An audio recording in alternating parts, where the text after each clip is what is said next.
Hello guys, यदि तपाईको Facebook बिग्रेको छ भने प्लिज मेरो भिडियो हेर्दिनु होला र इग्नोर पनि नगर्नु होला।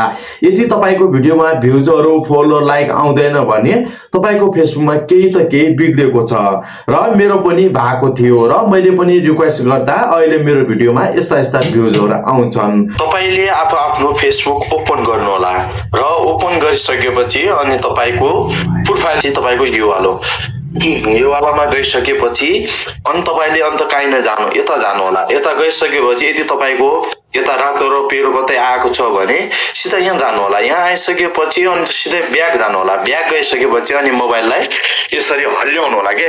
यसरी हल्ल्याएपछि क्लिक गर्नु होला र यहाँ क्लिक गरिसकेपछि हल्का ट्याब लोड दिन्छ हैन। लोड दिएपछि हल्का वेट गर्नु होला र यहाँ वेट गरिसकेपछि यहाँ क्लिक इन्स्टल गर्नु भने हामी यहाँ क्लिक गर्नु होला।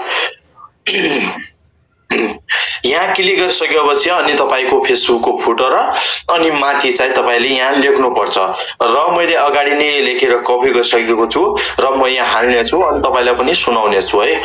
मैले के भनेको छु भने हेलो फेसबुक, म भिडियो ओरिजिनल डाल्छु, मेरो भिडियोमा भ्युज आउँदैन, प्लिज हेल्प मी भनेर मैले यसरी भनेको छु र यो यहाँ भनेको छ भने अनि यहाँ ठ्याक्क अनि यो माथिको यो अप्सन छ नि, यहाँ यो अप्सनमा क्लिक गर्नु होला र क्लिक गरिसकेपछि अनि यस्तो ट्याम दिन्छ हैन। यहाँ ट्याम दिइरहन्छ और के हैन कि यति मात्र दाब्नु पर्छ, हल्का ट्याम दिन्छ।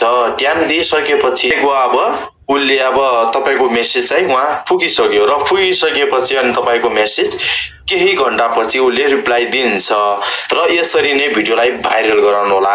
र भाइरल गराउनको लागि तपाईले के गर्नुपर्छ भने चाहिँ कन्टिन्यू भिडियो र कन्टिन्यू फोटाहरु र कन्टिन्यू स्टोरीहरु हाल्नुपर्छ र एक दिन पनि रोक्नु हुँदैन। किनभने चाहिँ यो मेसेज गइसक्यो भनेपछि तपाईको फेसबुकले हेर्छ, हेरिसकेपछि कस्तो फोटा र कस्तो भिडियो हालेको छ भनेर एकदमै पारी हेर्छ।